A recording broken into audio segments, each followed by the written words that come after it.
Today on The Bun, we have a super special guest, my personal friend and mentor in this game with over 37,000 YouTube subscribers. It's my absolute pleasure to introduce you to James MUMO. Thank you very much. Welcome to The Bun, where we party hard but hustle harder. So MUMO, our channel focuses on how to grow on social media. So as someone who's obviously achieved that, what are some of the tips you have for beginners? And can you give us a bit of a background on your story as how you got to where you are, and whether or not it's too late to begin if you haven't done so already? Okay, so those are very many questions, but let me start here. So first of all, let me start with the last one. Right. Every single person can still be able to get on social and grow. The reason for this is everyone has a story and they have their own unique story. The biggest problem many people have before they get onto the platform is they feel like, I want to be like so and so, I want to grow my following to look like so and so. Right. While that is a good way of starting and you have admired and you want to get there, you have to personalize your own story so that you can be able to build your own tribe. Right.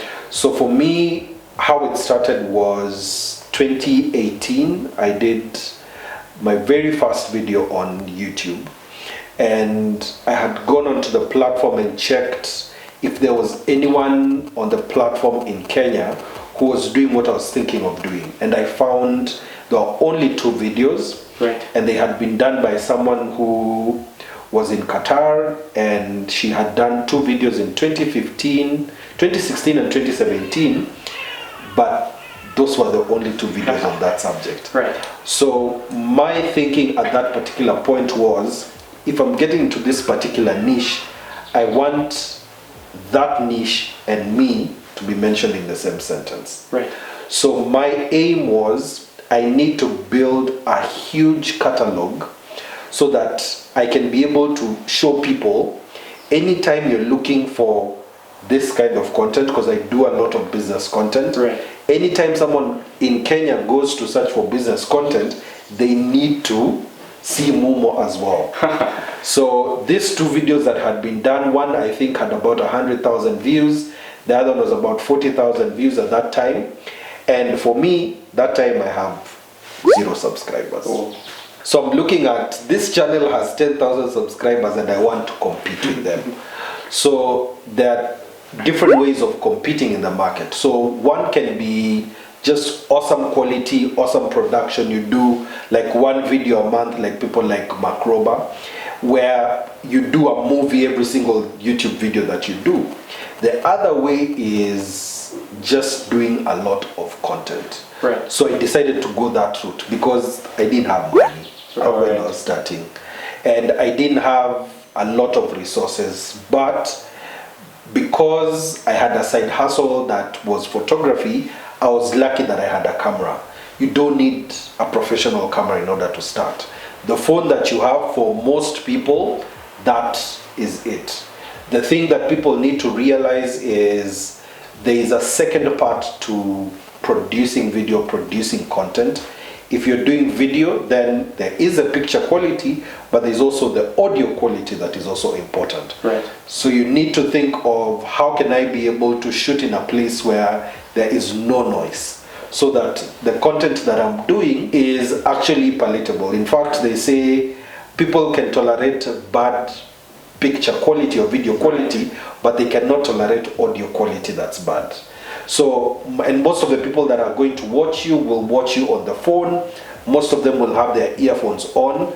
So you need to keep that at the back of your mind, that the audio is really important. But in order to grow as well, you need to focus. Right. If you do every single thing, then what tends to happen is all these platforms have algorithms behind them. So the point of these algorithms is to find an audience where the audience is, to give them content. Right. So if your content is about cooking, for instance, and there are people like me who love eating, it will show us content about food. And if you also have makeup content on your channel, It will bring people who want to learn about makeup onto your channel. So it's like become the go-to person for a very specific particular topic. thing. Right. So the more you keep on going in a particular niche, the more YouTube or whatever platform you're on will continue bringing people who are interested in what you're doing. Then when you're doing your content, you also have to think of... Sorry, before we proceed, you know, I found that niching down can be very tricky because people feel like they're very limited topics to talk in a particular subject. So I want to dive a bit deeper into niching down and how people can achieve that a bit better. So the reason why niching down is important is because you want a core fan base. So I'll give you an example. And I'll keep referring to food a lot. So there are two types of ice cream. So one is vanilla ice cream and the second is pistachio ice cream. Right. Everyone can take vanilla ice cream, and people don't love vanilla ice cream, but it can be used every single place. As in, it can go with anything. Right. But pistachio ice cream has a specific taste to it, and not very many people like pistachio ice cream. But the people who love pistachio ice cream, they'll defend it with their whole life. And they'll only go for that. Exactly. So that's what you want to create for yourself. When you're starting off, we tend to think that we need to appeal to everyone. We don't.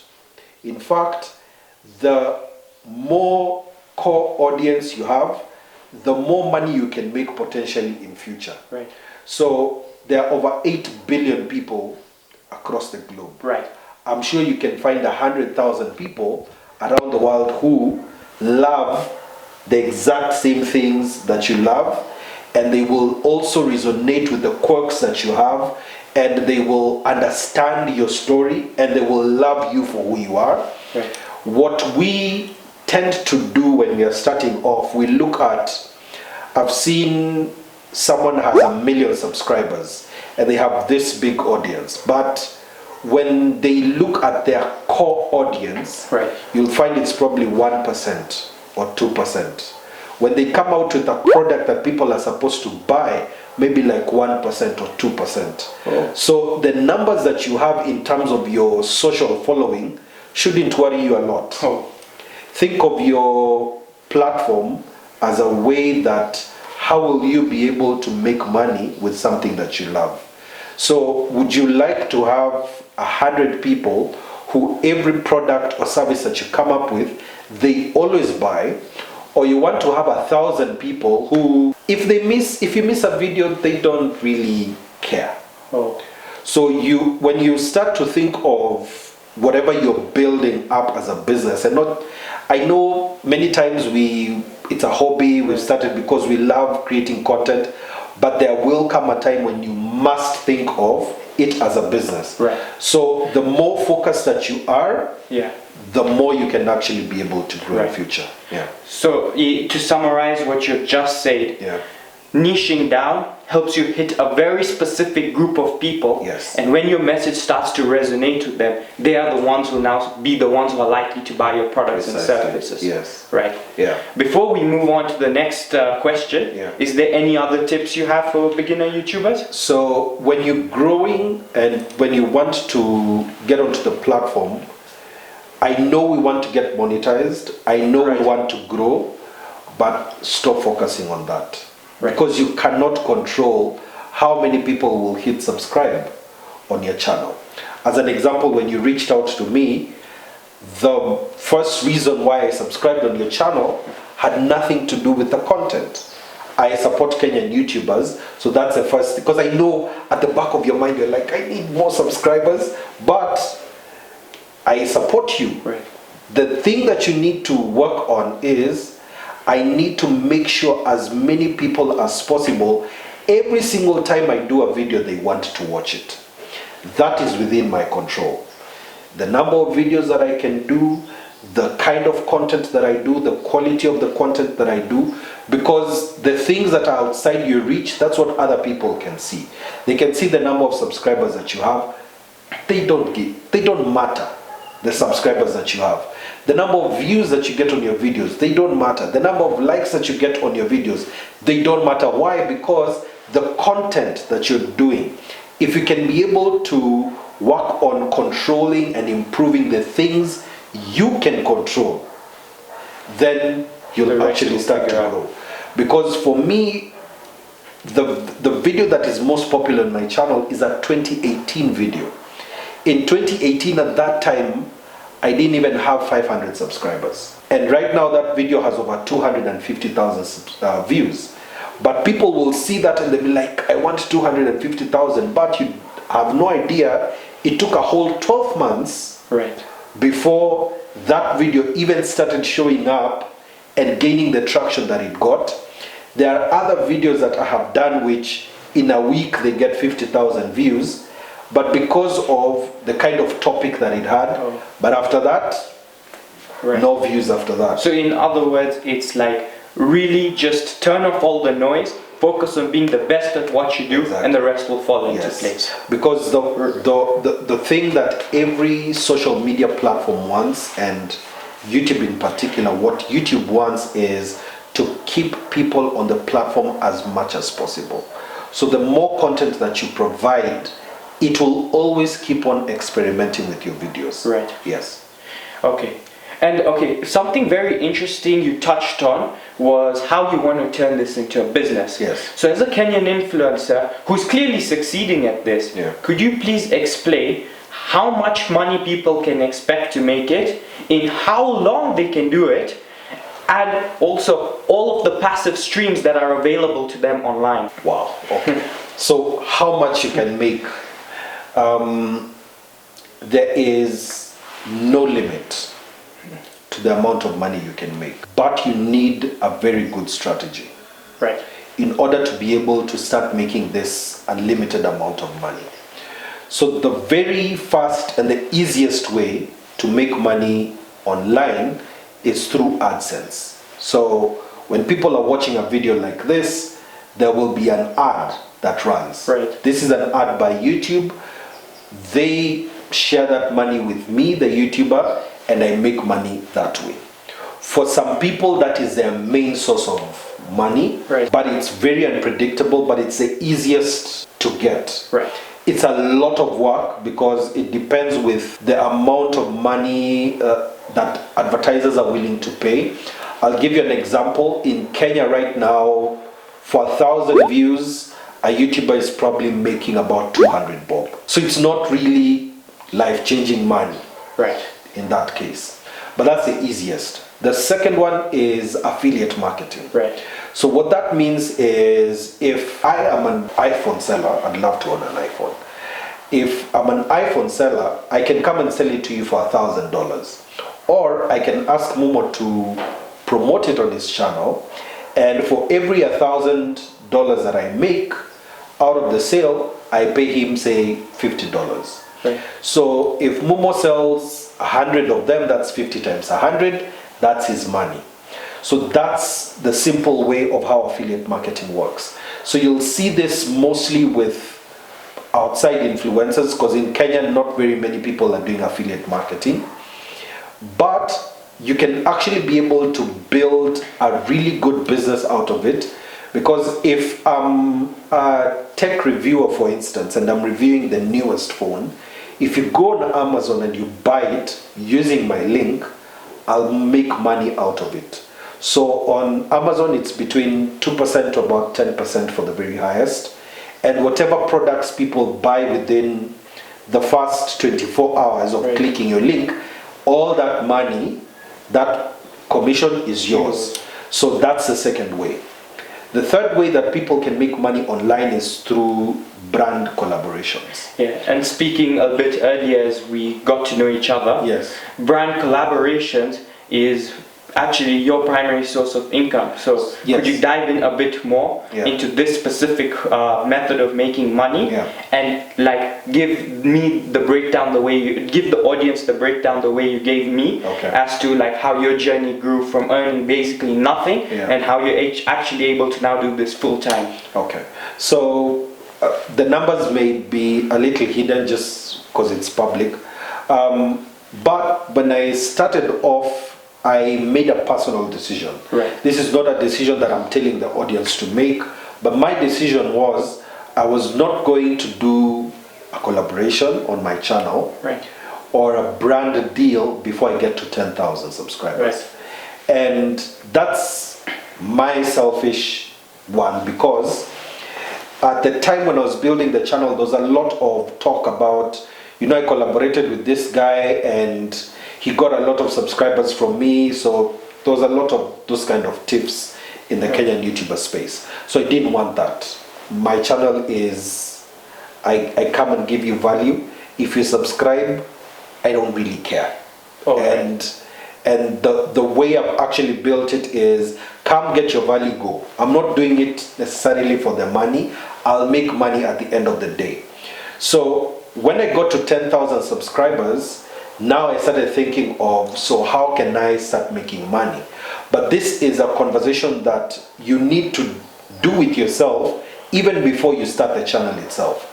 So the way I wanted to make money was, I will have a brand come on, right, and that's usually a brand that I have used their product, and it's a product that I could even recommend to my friends or my family without having to get paid. So before you continue, Yeah. you see, as you said, you look for this brand to come for a product you've used. Yes. But how do we get that conversation going, that initial interaction between you and these brands that could pay you for your advertisement?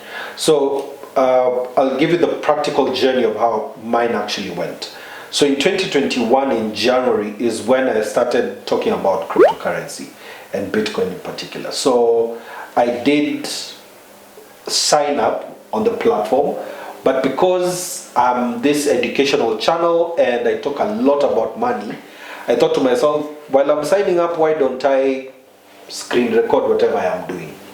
So that's exactly what I did. So that video is called How to Buy Bitcoin in Kenya Using M-Pesa. So that platform that I was on at that time, they hadn't paid me. But what I actually did, once I finished that particular video, Right. I put it online. I wasn't paid by that brand to talk about them, but I knew that since this is information that for me I find valuable, I probably will have someone out there who will find it valuable as well. And that was at a time when Bitcoin that time was about $29,000. It's back there now. But at that time, that is where it was. So when we're getting to February and March, I did 2 other videos of that platform because it's the only platform I knew that was a crypto platform. And that video right now should be about over 30,000 views.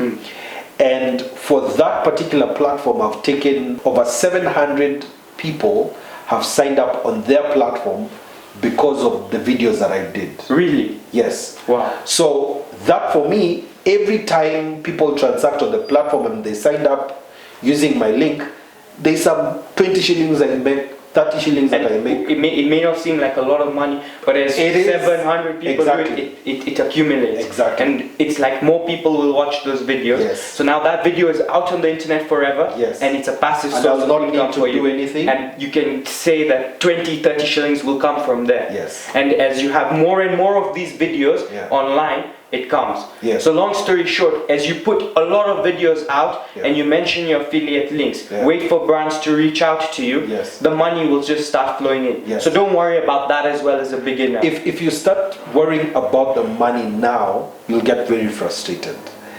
I cannot count the number of times people have come to my DMs and they're like, my YouTube channel is not working, and then you go on your YouTube channel and you find they have 3 videos. I'm like, talk to me when you have 30. And then we can actually have a conversation about what is not working. Because what happened for me after I did those free videos is a brand reached out, another crypto platform. Right. And they were like, we've seen this particular video that you've done. How much do you charge? I have never charged. But when you get that particular question from them, you don't say, yeah, I can do it for free. No. I'm like, so how much money can I ask for? Because other people are making money doing that. So at that particular time, I told them I'm charging X. And they accepted very quickly. So later is when I'm like, probably charging too little. But I did their video and got them users as well. Right. And now this year I've been doing a lot more with another crypto platform, and there are others that are going to come as well. Right. But now my price changed from X to X times 5X. Okay. What I charged the very first Right. one. So It's patience. It's just the game exactly. of patience. And that gets to a point where now I'm thinking like they're coming at this particular, I need someone on the back end to be able to help me manage timelines as well. Right. Because all these people will want their product to be the first one that goes out. But then you're in talks with this other platform that wants to start talking with you. You're at different stages with everyone. One you're already working with, one you're starting to work with. All this, you need someone who will now help you manage that.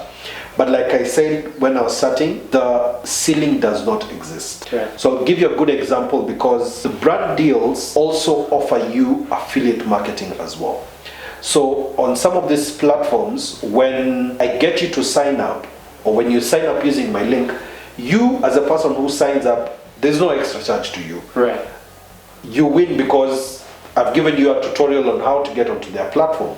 But that particular brand, because they know how hard it is to get a user, they will pay me. Just for signing up. Yes. So they can pay $5, for instance. So they even tell you, I'll pay you $1.5. And then it becomes like a win-win situation. matter how much. Because the person Yeah, who exactly. watched the video has gained some knowledge Yes. from you, and now the brand has got a new subscriber, Exactly. and you were the middleman between this, and you win for that as well. So it's a win-win-win Win. for everyone. That's a very important thing about influencer Right. marketing, because that's exactly what it is. So with the brand making money, then when you get onto the platform, if the platform charges you 100 shillings, for instance, they tell me, Momo, you're the one who brought this guy, and we've charged him 100 bob. So I want to give you 40 bob out of it. 40, it can go as high as 40? Yeah, that's what I make on one of those platforms. So when I get that 40, I'm like, you signed up using my platform. So for me, I give 5 bob back to you. So I make 36 bob out of every 100 bob. I give back the person who Right. used my link, 5 bob. So when you've done the transaction, you're like, how come I've gotten this distribution? It's me, because I don't want to eat all that money alone, because it will get to a point where that affiliate is actually making me money. But the point was, if you can continue to be in a particular niche and be known for it, for me now in the crypto space, what is happening is these cryptocurrency platforms want to come to Africa. Right. And many of them also want to come to Kenya. Right. So the first place that they go and check is online. They're like crypto influencers in Africa. So for me now, It's becoming like organic through the search bar. exactly. Wow. So the same thing that I did in 2018 to get into the business niche, I decided to do the same thing now for the crypto niche.